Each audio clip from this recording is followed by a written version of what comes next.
प्रिय विद्यार्थियों, आज का टॉपिक है मध्यकालीन भारत, तुगलक वंश, फिरोज तुगलक, उनका प्रशासन और धार्मिक नीति।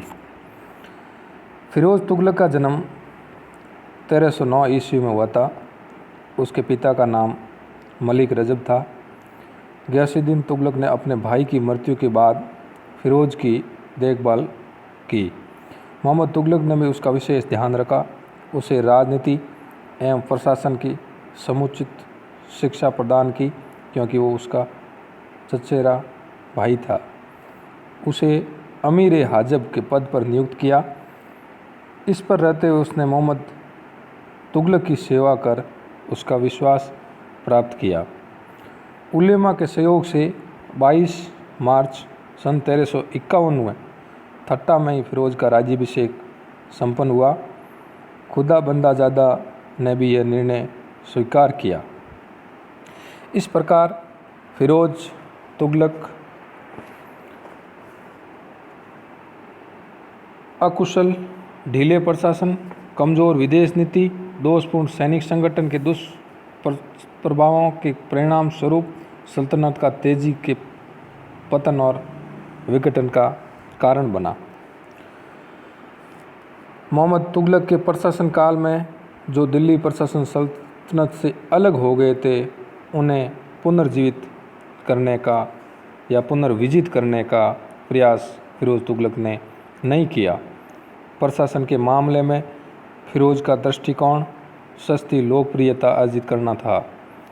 उसने मोहम्मद तुगलक द्वारा प्रदत्त समस्त तकाबी जो उस समय के ऋण थे, यानी जो किसानों को, लोगों को कर दिए गए थे, उनको माफ़ कर दिया।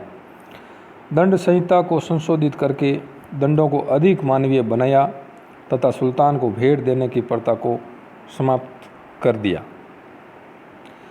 उसने कर प्रणाली को धार्मिक या मजहबी स्वरूप प्रदान कर दिया, क्योंकि वो उलेमा के बहुत ही प्रभाव में थे। जैसे उनके उलेमा यानी जो धार्मिक नेता कहते थे, वो वैसा ही करता था।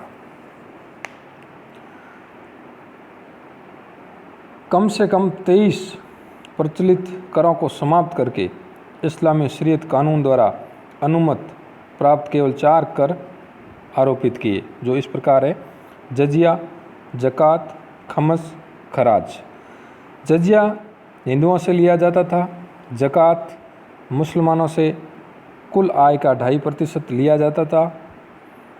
और खराज किसान कर था। खमस लूट का कर था, यानी सैनिकों को खुली छूट थी, वो अपने आस पड़ोस के राजाओं पर या शासकों पर आक्रमण करे, धन को लूट ले और सैनिक 80% बांट ले, 20% राजकोष में जमा करवा दे। इस प्रकार ये 4 कर उसने आरोपित किए। और जजिया हिंदुओं से लिया जाने वाला धार्मिक कर था, बहुत ही अधिक मात्रा में लिया जाता था। और खराज कृषि कर था, और ये 50% से अधिक लिया जाता था। अपने मजहबी उत्साह या धार्मिक निष्ठा का प्रदर्शन करने के लिए उसने ब्राह्मणों पर भी जजिया कर लगाया था, क्योंकि वो उलेमा द्वारा प्रभावित था। नर प्रणाली के निर्माण के बाद उसने उलेमा की स्वीकृति के बाद सुर्स नामक एक सिंचाई कर लगाया, जो भूमि की उपज का 10% होता था। इस प्रकार उन्होंने 5 प्रमुख नहरें बनाई, जो 19वीं शताब्दी तक बहुत ही बड़े विशाल जाल के रूप में अभी भी विद्वान है। पहली नहर यमुना नदी से हिसार तक 150 मील लंबी अलूखगनी नहर। दूसरी सतलज से घग्गर तक 96 मील लंबी रजबा नहर। तीसरी सिरमौर से हांसी तक की नहर। चौथी घग्गर से फिरोजाबाद तक की नहर। 5वीं यमुना से फिरोजाबाद तक की नहर। इस प्रकार उन्होंने नहर प्रणाली को और विकसित किया। उसने नियंत्रणाधीन फलों के लिए 1200 बाग लगाए। उसने सरकारी पदों या सैनिक असैनिक पदों को वंशानुगत बना दिया। अधिकतर सैनिकों को वेतन के बदले जागीर देने की प्रथा को पुनर्जीवित किया। फिरोज तुगलक ने साम्राज्य के विस्तार के लिए कोई भी सैनिक अभियान अपने जीवन में नहीं किया। उनके द्वारा स्थापित 3 प्रमुख प्रसिद्ध नगर है जो इस प्रकार है: हिसार, फिरोजाबाद, जौनपुर, और चौथा एक और भी ज्ञात होता है जो अपने नाम पे स्थापित किया था, वो है फिरोजाबाद, दिल्ली के निकट। जौनपुर की स्थापना उसने अपने बड़े भाई जौना खां यानी मोहम्मद तुगलक का नाम था ये, उनके नाम और उनकी स्मृति में जौनपुर की स्थापना की, जिसको हम सिराज हिंद भी कहते हैं। फिरोज ने सिक्कों पर अपने नाम के साथ अपने पुत्र अथवा उत्तराधिकारी फतेह खां का नाम भी अंकित करवाया। इस प्रकार प्रथम वह भारत का प्रथम सुल्तान है जिनके सिक्कों के साथ फतेह खां या खलीफा का नायब भी नाम खुदवाया। इस प्रकार धार्मिक वर्ग से प्रशंसा प्राप्त करने के लिए उसने जगन्नाथ मंदिर को हानि पहुंचाई। ज्वालामुखी मंदिर से संस्कृत के कुछ पुराने दस्तावेज दिल्ली लाया। मोहम्मद बिन तुगलक के खोए हुए प्रदेशों को वापस लाने के उद्देश्य से फिरोज ने बंगाल तथा सिंध पर सैनिक अभियान किया, लेकिन वो असफल रहा। पर कांगड़ा के दुर्ग पर भी अधिकार किया, किंतु उसे वहाँ भी सफलता आक्रमण किया, किंतु उसे वहाँ पर भी सफलता नहीं मिली। इस प्रकार एक प्रसिद्ध विद्वान अफीफ के अनुसार सल्तनत के इतिहास में सिंध का अभियान सर्वाधिक कुव्यवस्थित सैनिक अभियान था फिरोज तुगलक का।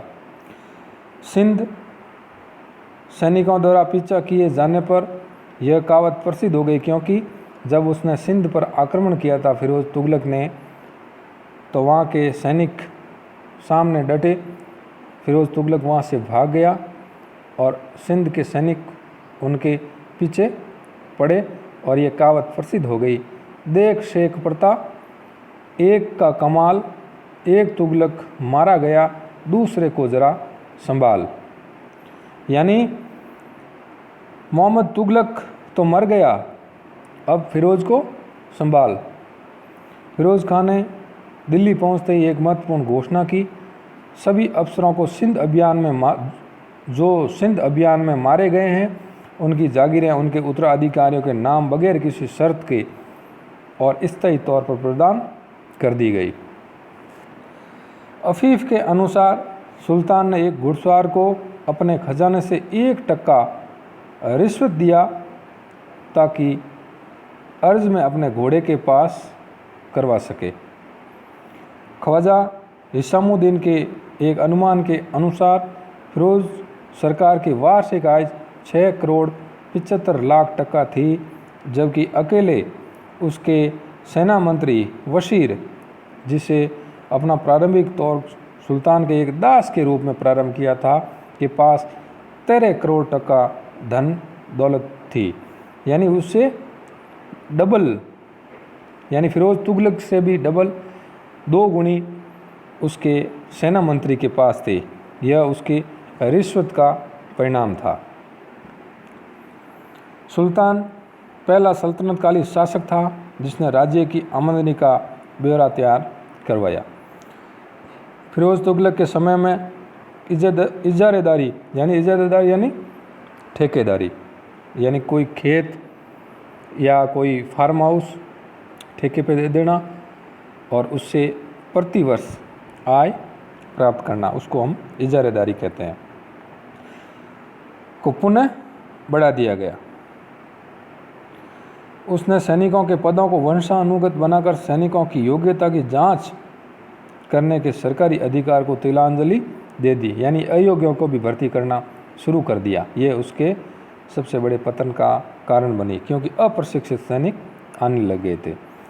अफीफ के अनुसार उसके द्वारा भर्ती किए गए गुलामों की संख्या थी 1,80,000, यानी पैसे देकर उसने गुलामों को अपनी सरकारी सेवा में भर्ती कर लिया। शम्स-ए-सिराज अफ़ीफ़ ने तारीख़-ए-फ़िरोज़शाही, ये उनका ग्रंथ है अफ़ीफ़ का, इसका पूरा नाम है शम्स-ए-सिराज अफ़ीफ़। तारीख़-ए-फ़िरोज़शाही में लिखा है कि सुल्तान ने इस आशय का आदेश पारित किया कि यदि कोई सैनिक वृद्धावस्था के कारण घोड़े पर सवारी करने के लिए अक्षम हो गया हो तो वो अपने एवज यानी अपने स्थान पर अपने एजेंट के रूप में अपने पुत्र न होने पर दामाद, और यदि दामाद भी न हो तो अपने गुलाम को सेवा के लिए भेज सकता है। तो ऐसे वृद्ध एवं अक्षम सैनिक को सेना में सेवारत माना जाएगा। यानी कोई सैनिक यानी शिथिल हो जाए, घायल हो जाए, अक्षम हो जाए तो उसकी जगह एवजी सैनिक भेज देना। फिरोज द्वारा लिखित फुतुहात-ए-फ़िरोज़शाही, यानी ये फिरोज़ ने अपनी आत्मकथा लिखी थी फुतुहात-ए-फ़िरोज़शाही में लिखा है कि जब कोई पदासीन या शासकीय सेवारत व्यक्ति मर जाता है तो उसका पद और तत्संबंधी वेतन भत्ते उसके पुत्र को प्रदान किए जाते हैं और उसके पुत्र को प्रतिष्ठा में किसी प्रकार की कोई कटौती नहीं की जाती है। इस काल में भवन निर्माण को काफ़ी प्रोत्साहित मिला। प्रशासन की सबसे अधिक महत्वपूर्ण उपलब्धि हांसी तथा सिरसा के क्षेत्रों में पानी की कमी को दूर करने के लिए नहरों की खुदाई थी। एक नहर सतलज नदी से दीपालपुर के पास तथा दूसरी यमुना से सिरमौर के पास खुदाई गई। यद्यपि इनके पानी से शाही महल की आवश्यकता पूरी की गई, तथापि नहरों से 180 मील पूर्व पंजाब के प्रदेश को सिंचित किया गया। आज हमारे वर्तमान भारत में पंजाब में सबसे अधिक नहरों का जाल है। फिरोज ने एक रोजगार दफ्तर स्थापित किया जो बेकार व्यक्तियों को कार्य दिलाता था। उसके इस विभाग को दीवान-ए-खैरात नामक दिया गया जो मुसलमान अनाथ स्त्रियों और विधवाओं को आर्थिक सहायता देता था। दिल्ली के सुल्तानों में फिरोज पहला सुल्तान था जिसने इस्लाम के कानून और उलेमा वर्ग को राज्य के प्रशासन में प्रदान की। इससे पहले इतनी किसी ने नहीं दी थी। उसकी धार्मिक नीति धर्मांधता और असहिष्णुता की रही है। Doctor R.C. मजूमदार के अनुसार फिरोज इस युग का सबसे महान धर्मांध और इस क्षेत्र में सिकंदर तथा औरंगजेब का अग्रज था, यानी औरंगजेब का बड़ा भाई सिद्ध हुआ।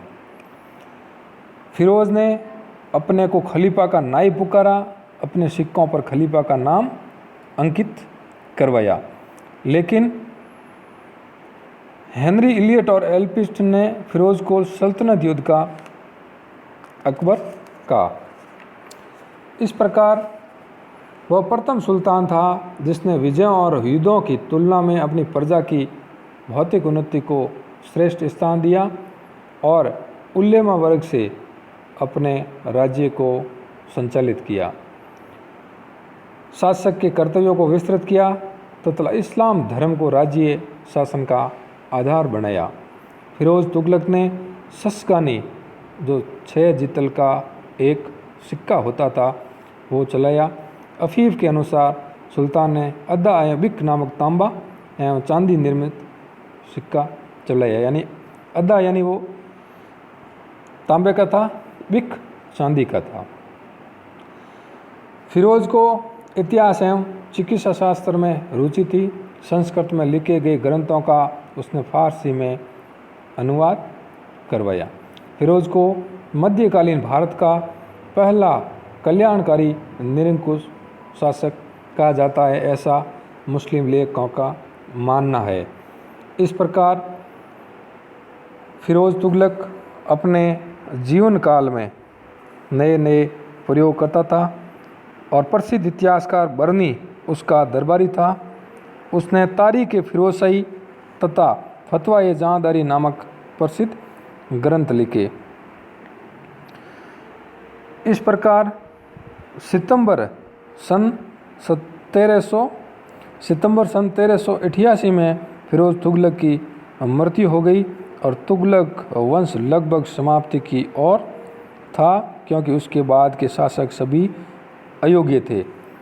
इस प्रकार फिरोज तुगलक के उत्तराधिकारी उसका पुत्र तुगलक शाह था, जो गयासुद्दीन तुगलक द्वितीय के नाम से गद्दी पर बैठा। उसने राज्यारोहण के 2 वर्ष की बेहतरी व षड्यंत्रों का शिकार हो गया। इस प्रकार अगले 5 वर्षों के दौरान 3 शासक अबू बकर, मोहम्मद शाह, अलाउद्दीन सिकंदर शाही गद्दी पर बैठे। इसके बाद नासिरुद्दीन मोहम्मद 1394 से 1412 ईस्वी तक गद्दी पर बैठा था, सिंहासनरूढ़ हुआ था, जो तुगलक वंश का अंतिम शासक था। सुल्तान नासिरुद्दीन के शासनकाल में मध्य एशिया के महान, जिसको मुस्लिम शासकों द्वारा बताया गया है, मंगोल सेनानायक, जिसको तैमूर लंग कहते हैं, जो पैर से लंगड़ा था, उसने 1398 में भारत पर आक्रमण किया। भारत को उसने लूटा। तैमूर का आक्रमण तुगलक वंश, दिल्ली सल्तनत दोनों के लिए मरणांतक आघात सिद्ध हुआ। नासिरुद्दीन मोहम्मद की मृत्यु से पूर्व लोग व्यंग्यपूर्ण कहा करते थे कि शहंशाह की सल्तनत दिल्ली से पालम तक फैली हुई है। दिल्ली सल्तनत के इतिहास में तुगलक वंश का साम्राज्य भारत में सबसे अधिक विस्तृत था, यानी सन 1320 से 1414 ईस्वी तक इनका शासन काल था, लगभग 94 वर्ष।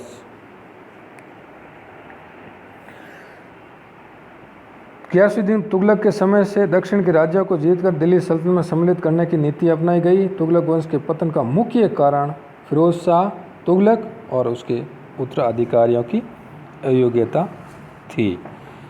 इस प्रकार उसने अलग अलग विभाग की स्थापना किए, जैसे दासों का था दीवान बंदगान, दारुल सफा यानी एक जो अस्पताल था उसका भी निर्माण करवाया था। उसने नहरों, अस्पताल, मस्जिदों, गुंबदों का निर्माण करवाया। उसने आकाशीय बिजली से ध्वस्त हुई कुतुब मीनार की 5वीं मंजिल का पुनर्निर्माण करवाया। वो मेरठ तथा टोपरा, अंबाला स्थित अशोक स्तंभों को दिल्ली ले गया, फिर अपनी नई राजधानी फिरोजाबाद में स्थापित की।